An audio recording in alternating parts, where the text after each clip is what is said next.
Fala, povo conquistado! Alguns não, né? Bom dia, boa tarde, boa noite, tudo bem com vocês? Vamos nós aqui para mais um rolezinho, ó. História geral, América Espanhola, aula 17, tá? Então, ó, graças a Deus, ou quem você quiser agradecer, agradece por mim. Nós estamos no caderno 3 aí. Com certeza eu devo estar atrasado, né? Então, mas vamos lá que dá tudo certo, beleza? Aula 17, a gente tá vindo de uma sequência em História Geral falando da expansão europeia, né?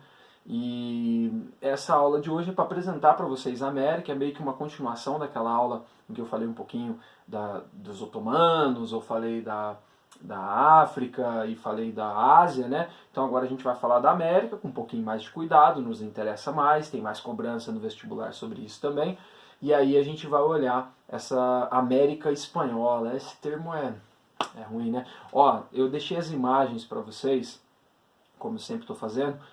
Aí, dá uma olhada nesse mural do Diego Rivera. E depois procura coisa do Diego Rivera também lá na internet aí. Cara, a obra dele é fantástica, fantástica. Esse mural aqui é fabuloso, muito legal. E ó, quando você for olhar, ver, né, essa obra, presta atenção no olhar daquele que está conquistando, daquele que é o europeu, representado pelo Diego, né, e daquele que está sendo conquistado. Presta atenção no olhar, tá bom? Vamos lá para a aula 17 então, para essa aula de hoje.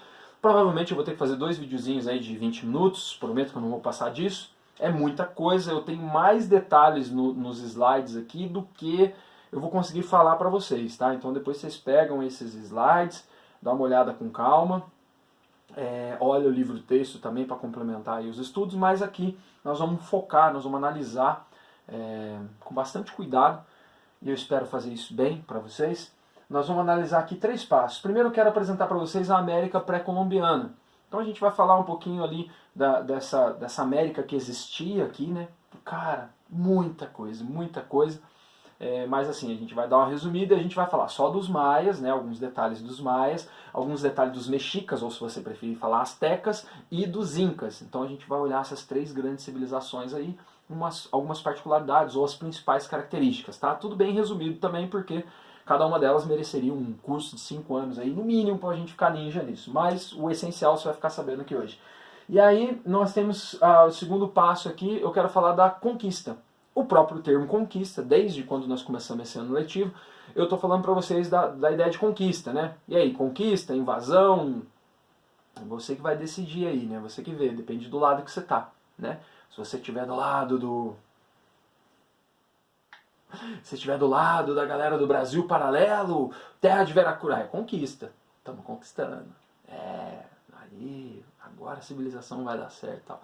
Se você estiver do lado dos indígenas aqui, você está sendo invadido, você está sendo conquistado. Aí você que escolhe aí o que você quer fazer, tá? Você tem liberdade. Para a tua opinião, eu tenho liberdade, você tem liberdade. Nós não temos liberdade com relação aos fatos. Os fatos são os fatos. Nós temos o domínio completo da nossa opinião. Mas sobre os fatos a gente não pode, né, dominar nada. Os fatos são os fatos e pronto. A conquista, vou falar para vocês, apresentar pelo menos 5 pontos que as provas costumam cobrar, aí é bem vestibular mesmo essa parte, tipo assim, o que rolou, o que explica a conquista espanhola, e depois eu ainda tenho que falar com muitos detalhes, né, muitos nomes e tal, a questão da colonização, como que era organizada a exploração, a administração dessa colonização espanhola aqui. Tem alguns nomes que é diferente da América Portuguesa, que a gente está vindo em Brasil, então a gente tem que falar de tudo isso hoje, tá? O meu objetivo com vocês aqui é apresentar essa diversidade das sociedades do continente americano, apresentar a violência da conquista, infelizmente, a organização da administração espanhola, da colonização espanhola, e compreender o processo de formação de uma cultura híbrida. Ou seja, no fim do pacote você vai compreender que está surgindo uma sociedade híbrida, culturalmente aí, e até biologicamente, etnicamente falando, né? Ou seja, a diversidade dessas sociedades, a violência da conquista e a compreender esse processo de formação de uma cultura híbrida. Bora lá? Deixa eu tirar esse chifrinho daqui que está me incomodando. Eu não sei onde que ele está. Preciso cortar o cabelo. Bora lá! Primeiro ponto aqui é o seguinte, moçada. Eu falei que tem mais detalhes aqui, né, nos slides do que eu vou conseguir falar para vocês. O que der para falar, eu vou explicando aí. Aqui não está tão difícil entender, porque imagina o seguinte, esses povos pré-colombianos, já é um termo eurocêntrico, né? Povos pré-colombianos, ou seja, antes do Colombo, antes da Europa. Ainda estou usando como referência a Europa. Mas você tem aqui, cara, pra você entender isso aqui, pensa naquela aula de Brasil. A primeira aula de Brasil que eu dei para vocês, o Brasil antes de 1500, você tem um lugar que tem 100 milhões de indígenas mais ou menos vivendo em toda essa América. E aí eu estou incluindo aqui o Brasil também. Pô, cara, 100 milhões é muita gente, cara. A Europa tinha 60. Agora é mais um pouco, né, no século XVI, mas, tipo assim, há uma população muito grande espalhada pelo continente americano.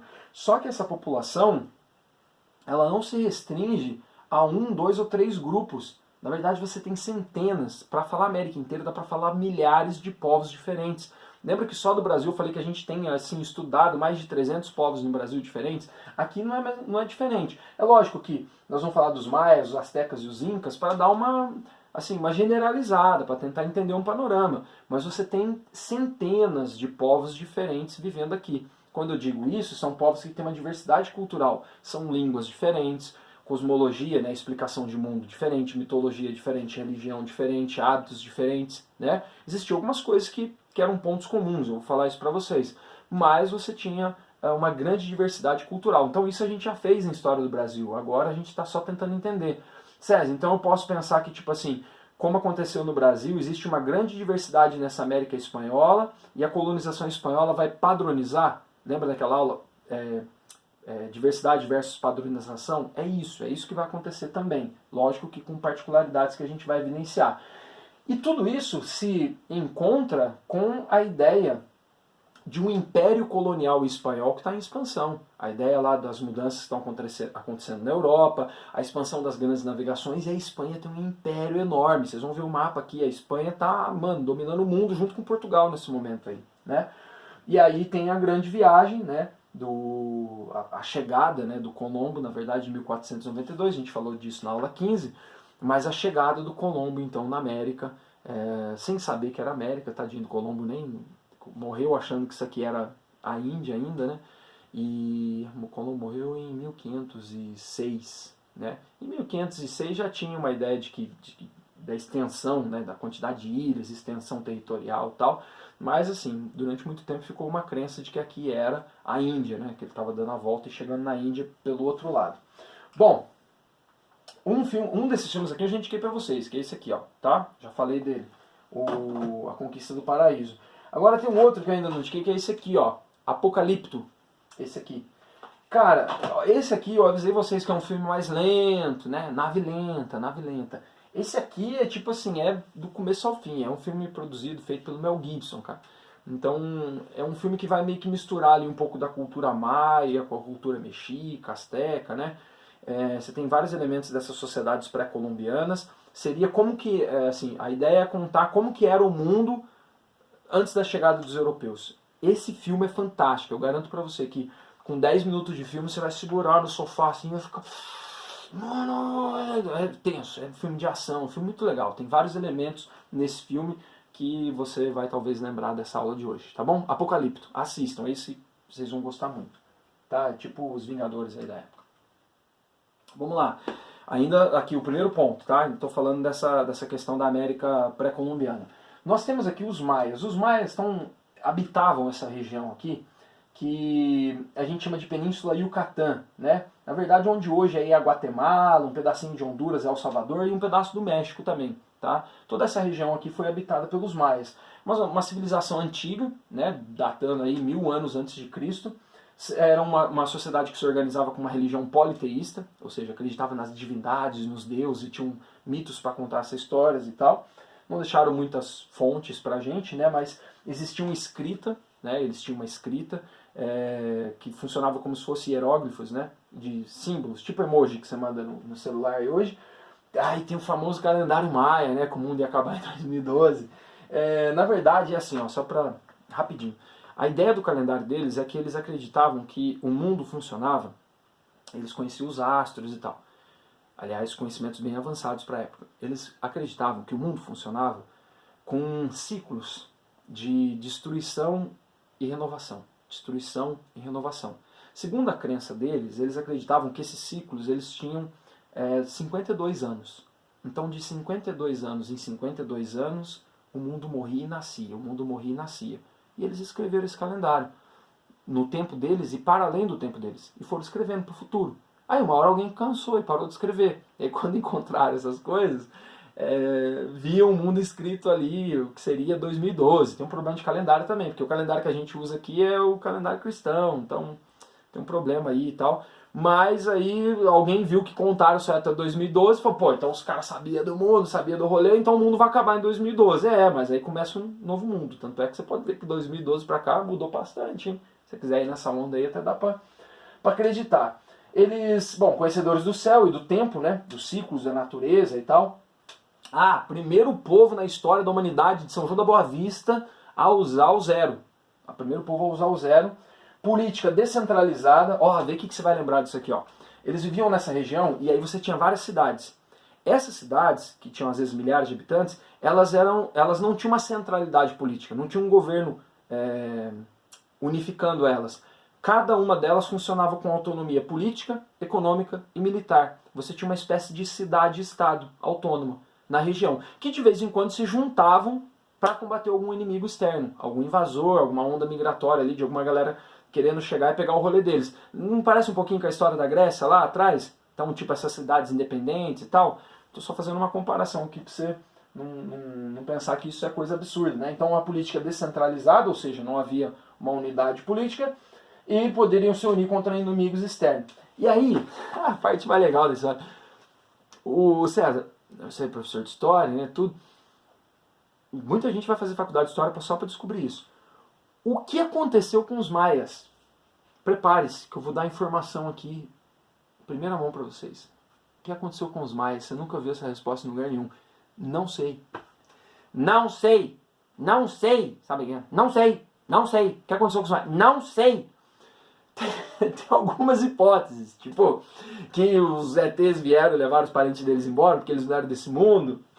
Essa menos... Essa não, né? Sei lá. Pode ser, na verdade, o que pode ter acontecido, a ideia mais provável é a seguinte: por conta de uma somatória de fatores, tá?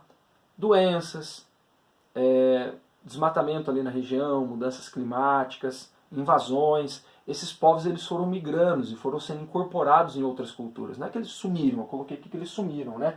Mas tanto é que a língua deles, né, a escrita, você percebe em outras culturas. Então é como se os maias tivessem sido pulverizados em outros povos ali da região, né? Migraram dessa região, tiveram que sair daqui. Aí não se sabe ao certo ainda por que exatamente, mas eles sumiram dessa região aqui ou foram incorporados em outros povos, em outras regiões. Na verdade, a cultura deles ainda é viva, mas a gente não sabe dizer exatamente o que aconteceu com eles ali, tá bom? Então esse mistério hoje não foi resolvido. Beleza? Olha isso. Vocês que ficam viajando para Disney toda hora aí, vai um pouquinho mais pro lado ali para baixo, vai visitar lá o México, né, a parte do México em que os maias estiveram ali, tem a Guatemala também. Cerca de 32 mil sítios arqueológicos. Entre os 3 mais visitados estão a pirâmides, né, o Chichén Itzá, e também Patrimônio Cultural da Humanidade, título concedido pela Unesco, a Unesco lá da Organização da ONU e tal. Cidades maias, pirâmides maias, olha só que doideira isso, cara. Olha só, os espanhóis chegaram aqui e encontraram uma sociedade que tinha isso aqui, que estava com esse rolê acontecendo. Olha isso aqui, uma cidade com praça central, com prédios públicos, toda organizada, sistema concêntrico de ruas, pontos de observação, laboratórios para observar o céu, lugares destinados ao conhecimento da agricultura e tal. Sociedades complexas, fantásticas também. Grandes, né, numerosas e tudo. Beleza? Aí temos os astecas. Os astecas é o seguinte, moçada. São os mexicas, tá? Esse termo aí, asteca... Onde que eu coloquei isso aqui? Peraí só um minutinho. Café, senão não vai. Esse povo aí, os astecas ou os mexicas, que é uma forma de generalizar também, já eu explico isso para vocês, hoje é onde é o México. A capital desse império é Tenochtitlan, que hoje é a cidade do México. Aliás, se você for lá dar um rolê na cidade do México, você tem as camadas da cidade. Você consegue visitar as ruínas das civilizações antigas, dos astecas e de civilizações mais antigas ainda, em outra camada. E aí os espanhóis construíram por cima a sua cidade cristã, suas igrejas, os seus prédios e tal. Então uma cidade que está em camadas, o centro histórico ali da cidade do México, né? Era uma região de um lago, o lago Texcoco, aí tem a lenda deles lá, que eles estavam peregrinando e procurando um lugar para formar uma sociedade, e aí veio um sinal. Uma águia pegou uma serpente e foi no meio do lago, tinha uma ilha com um cacto, e essa águia pousou com a serpente em cima desse cacto. E, obviamente, eles leram isso como, caramba, é ali que é pra gente ficar, os deuses querem que a gente fique ali. Tanto é que essa história está na bandeira mexicana até hoje. Mas vamos lá. Esse pessoal, os mexicas, nesse momento aqui, no século XII em diante, os espanhóis vão encontrar essa galera ali. Era um povo que tinha dominado outros povos da região. Eles tinham conquistado outros povos da região. Eles tinham formado um império com mais de 10 milhões de pessoas. Então era um governo centralizado, mas não era todo mundo que era mexica. Você tinha vários outros povos de outras etnias que eram comandados pelos astecas. Vamos falar asteca, tá? Pelos astecas. E aí você tem ali uma centralização do poder. E essa galera que está sendo dominada pelos astecas foi dominada militarmente, com alianças, negócios, a galera tem que pagar imposto e tal. Eles estão subjugados por esse povo. Então olha só que complexo. Quando os espanhóis chegam, tem uma galera ali que está sendo dominada por um outro império. E é nesse contexto que os espanhóis vão chegar. Esse pessoal aí, os astecas, eles eram guerreiros, uma sociedade muito militarizada, porém tem uma particularidade. Isso aqui é uma das chaves para entender o processo da conquista espanhola. Essa turma aqui, eles eram militarizados, mas a guerra para eles não era necessariamente, parece estranho falar isso, mas uma guerra, ela não tinha sempre a finalidade de matar o seu oponente. Por muitas vezes eles se enfeitavam, tal, aí vinham, se encontravam com muitos enfeites e ornamentados e dançando e cantando e ficavam o dia inteiro ali, do rolê, na guerra. E aí chegava o fim da guerra e eles iam embora, entendeu? Então, ou às vezes tinha a luta de guerreiros só e não de todo mundo. O que eu quero dizer é o seguinte, a guerra para eles, ela tinha um significado ritualístico também. E aí os espanhóis, quando chegavam com essa guerra de... Qual que é o objetivo da guerra? Mano, matar o outro, com certeza, do jeito que for, nem que seja com o dedo no olho. Mas o objetivo é matar o outro. E para eles a guerra já tinha ganhado aí, através de algumas gerações, essa ideia do ritual. Então nem sempre aquele guerreiro que está bem enfeitado ali pro combate sabe guerrear. Às vezes o cara nunca participou efetivamente de um combate, né, igual esse que vai acontecer com os espanhóis, tá? Um governo teocrático, ou seja, a figura do líder político se mistura com a figura dos deuses, né? Ou seja, um enviado dos deuses, ou às vezes entendido como o próprio Deus, né? Um governo teocrático, então, a religião é muito importante nisso. Religião politeísta, há uma crença aí em vários deuses e que esses deuses, né, ou essa cosmologia deles, a luta, a guerra entre esses deuses causava um equilíbrio no mundo. Tem a história de um dos deuses deles, né, que era o Quetzalcoatl. O Quetzalcoatl, o final é um TL, aí que você tem que fazer um Quetzalcoatl. Ele tinha sido expulso e aí tinha uma promessa, tinha uma profecia de que um dia ele ia voltar pelos mares para recompor a ordem desse mundo. Presta atenção nessa informação. Aí você tem pirâmides, templos, né? Sacrifícios humanos aconteciam mesmo, que justificava às vezes a expansão deles para outros povos, capturavam povos e ofereciam esse sangue aos deuses, né? Tinha uma questão do sol, para iluminar a luz do sol, você tinha que abastecer isso com sangue, isso era verdade, eles faziam sacrifícios humanos em períodos específicos, né? Cerimônias religiosas. Uma elite de sacerdotes, então, com esses conhecimentos de astronomia, do tempo, do sol, do eclipse, não sei o quê, que se juntava ali nesse governo teocrático, que dominava a escrita, inclusive, cobrava os impostos e tal, e a galera pagando imposto para sustentar esse império. Bem resumidamente aqui, tá? O centro, a capital do império era Tenochtitlan, que chegou a ter mais de 300 mil habitantes, é muita coisa para a época, 300 mil habitantes, e uma grande rede de comércio entre esse império, ou seja, havia uma comunicação ali cultural, comercial, política e religiosa. Só que, presta atenção, essa galera que está sendo dominada por eles, nem todo mundo está satisfeito, aliás, a maioria não está satisfeita. Ser dominado por alguém não é legal. Ainda falando dos astecas, uma sociedade urbana, então complexa, que os espanhóis vão encontrar aqui, com conhecimentos de engenharia, mano, para fazer aquelas obras lá, depois você olha com calma aí na imagem, para fazer aquelas obras, engenharia, matemática, astronomia, escrita, os espanhóis vão encontrar isso. Foi diferente do que encontraram aqui no Brasil, é verdade. Ah, César, então a cultura deles era melhor? Não. Dá tua mão aqui, deixa eu dar um tapa nela. Porque eu já falei pra você que não tem cultura melhor do que a outra, são culturas diferentes. É, mas lá eles tinham pirâmide. É, mas lá eles tinham escravidão. Aqui não. Dá tua mão aqui que eu vou dar um tapa de novo. Pronto. Mas, tô falando assim, comparando com a Europa, os relatos, os desenhos que vão pra Europa, os caras chegam e falam, mano, você é louco, você não tem noção do que nós encontramos aqui, velho. O bagulho é doido. O termo asteca, eu falei que eu ia explicar, né? Ele é do século XIX, tá? Através de algumas pesquisas, vai chegar nesse termo asteca. É uma referência ao local de origem dos mexicas, né? A gente sabe hoje ali que os mexicas que foram encontrados pelos espanhóis, eles eram assim uma derivação de vários povos ali que foram chegando, migrando e tal. Então o asteca é um termo mais genérico, é um termo mais abrangente. Quando você está falando dos astecas, você está falando dos povos que compuseram ali aquela região. Os povos que dão origem aos mexicanos hoje, né? Ou seja, quando você fala astecas, você está entendendo alguns povos, não um só. Tá? Então por isso que o correto é falar astecas. Historicamente, outros povos ocuparam a região. Se você olhar a cronologia para trás ali, você tem os olmecas, os zapotecas, os toltecas, os bibliotecas, os zapatecas e por aí vai. Tá? Então, muitos povos, a generalização a gente chama de astecas. Tá bom? Aí a bandeira que eu falei com o significado lá, né, da lenda, da águia, do cacto, do lago, e aí eles vão ocupando esse lago com as tiwampas, né, que são ilhas artificiais feitas com barro e cocô humano para plantar milho. Delícia! Pipoquinha, chocolate. Ó, eu vou falar dos incas. Deixa eu ver se eu faço uma pausa aqui, se eu termino. Deixa eu terminar os incas, aí eu faço a pausa na sequência para falar da... Nossa, eu ainda estou no primeiro tópico, galera. É muita coisa. Os incas. Bom, os incas, vocês sabem, ó, essa região aqui dos Andes, uma civilização, portanto, andina, a gente pode falar assim. Uma civilização bem antiga, essa civilização, 3.000 anos antes de Cristo. Ó, é um rolê longo. E eles formaram um império nessa região. A sede era Cusco, vista como o umbigo do mundo, e tinham vários povos federados ali respondendo a essa centralidade do império. Um dos maiores símbolos, com certeza, dos incas aí, para de ir pra Disney e vai lá, né? Vá visitar Machu Picchu, né? Redescoberta aí só no século XX, eu vou contar para vocês por quê. Então, olha a extensão territorial.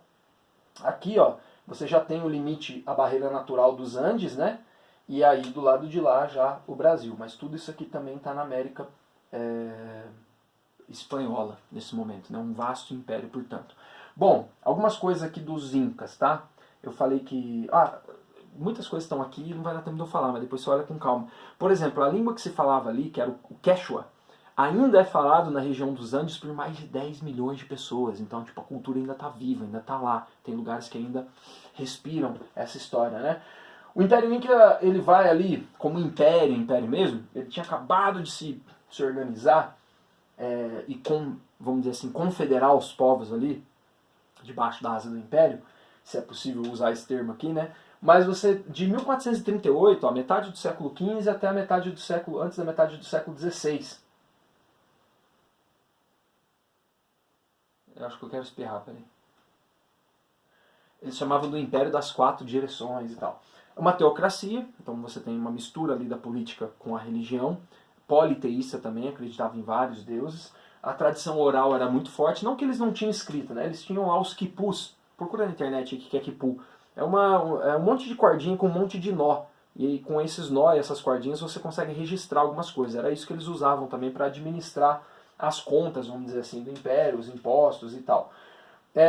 Muitas crônicas da época, né, mas uma das crônicas mais famosas vai ser descoberta só no século XX, que é um material com mais de 1000 páginas, e mais de 300 gravuras feitas por um cara chamado Felipe Ayala, que veio fazer um trabalho para a coroa espanhola, e na volta o material dele se perdeu aí, foi parar na biblioteca lá na Dinamarca, eu acho que é na Dinamarca mesmo, e encontraram lá esse volume no século XX. Então aí nós vamos redescobrir essa história, por isso que Machu Picchu vai ser redescoberta, vamos dizer assim, ali no século XX, né?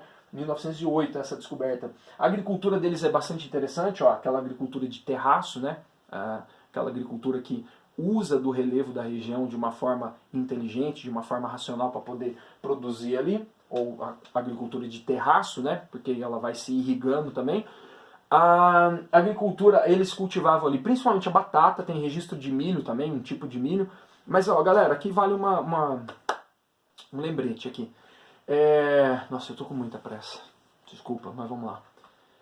Tem alguns alimentos que são encontrados aqui na América que a Europa não tinha conhecimento. E esses alimentos vão se tornar os alimentos mais populares do mundo. Por exemplo, milho, cacau, batata. A batata salva a Europa da fome, cara. Amendoim, tomate e abacate. Cara, abacate, tira o abacate. Abacate não é importante, não é todo mundo que come. Mas, ó, amendoim, base da alimentação de muitos lugares no mundo hoje. O milho, mano, o alimento mais consumido no mundo. Batata, o que mais que eu falei? Já esqueci. Tomate, cacau. Pô, chocolate, mano. Cacau era muito popular aqui. O que fizeram lá na Europa ela foi misturar leite e açúcar. E aí deu essa fórmula do capeta aí que engorda a gente. Ó, bom, aí você tinha um sistema deles que era um sistema de servidão. Lembra quando a gente estudou história antiga, a gente falou que tinha uma servidão coletiva? Que alguns meses do ano você tinha que trabalhar para a construção das obras do Império? Aqui a mesma coisa está acontecendo. Então uma parte da população, uma parte do ano precisa trabalhar ali nas obras de irrigação, nas estradas, nos templos e tudo mais. Pô, olha a construção de Machu Picchu, que doideira, né? Então você tinha um trabalho obrigatório ali, eles chamavam isso de mita. Presta atenção nessa palavra que a gente vai usar ela daqui a pouco na colonização espanhola. Tinha um sistema de estradas bem complexos e tinha os corredores, tinha correio, mano. Os caras mandavam notícia com os caras que iam correndo. E aí, olha que doideira, não tinha escrita. Então como é que manda notícia? Você tem que decorar, e você fazia um canto. Aí a pessoa te dava um recado, ela fala assim, você está aqui onde hoje, por exemplo, o Chile. Então você vai correr até lá onde hoje é a Venezuela, nas trilhas, pelos Andes, olha que doideira. 5 anos no país, 5 anos para voltar. E aí você dá tal recado lá, e esse cara tinha que, esse corredor, ele tinha que fazer isso muito rápido, e ele tinha que decorar essa mensagem. Então ele fazia uma musiquinha ali e ia cantando essa musiquinha, chegava lá e ele cantava. Esse aqui é o imperador deles, o Atahualpa. Depois tem uma resistência ali do Tupac Amaru, depois vai ver o livro texto, acho que não vai dar tempo disso hoje, mas vamos lá. Não havia, coloquei que não havia pobreza pelo seguinte, todo mundo tinha terra, todo mundo tinha comida, todo mundo tinha roupa, assim, o básico para poder viver. Não tinha pobreza, mas não tinha luxo para a maior parte da população. Lógico que a corte ali, a galera em torno do imperador e as famílias importantes ali viviam mais no luxo, né? Mas para a galera não faltava o básico. Dedicavam-se muito à agricultura, valorizavam demais o trabalho. Para eles tinha três leis ali para 3 pecados mortais. Não põe pecado não, porque não é a palavra adequada para eles. Mas tinha 3 coisas que eles não toleravam. Roubar, mentir e a preguiça. Como a tradição era oral, mentir para eles era perigoso demais, cara, porque aí a transmissão da informação está baseada na oralidade. Então mentir era uma coisa muito ruim. É até hoje, mas para eles era muito pesado. Tinha um sistema de clãs e alianças, ou seja, famílias importantes em regiões importantes faziam alianças e em um determinado momento começaram a respeitar essa centralidade do império. E uma arquitetura super sofisticada. Assistam esses documentários que tem no National Geographic, aí no History Channel, da arquitetura dos Incas, mano. Pra você ter uma ideia, tipo, essa civilização muito antiga. Os caras estão com essas construções ali, algumas intactas praticamente até hoje, numa região que tem muitos terremotos. E aí, quando os espanhóis vêm, os prédios que os espanhóis constroem, qualquer tremor de terra cai. E o dos caras aqui já está bem organizado há muito tempo, tá? Bom, eu vou fazer uma pausa aqui para falar da conquista, que é mais curta. Na verdade, a primeira parte é mais longa mesmo. E aí depois a gente fala da colonização. Beleza? Valeu!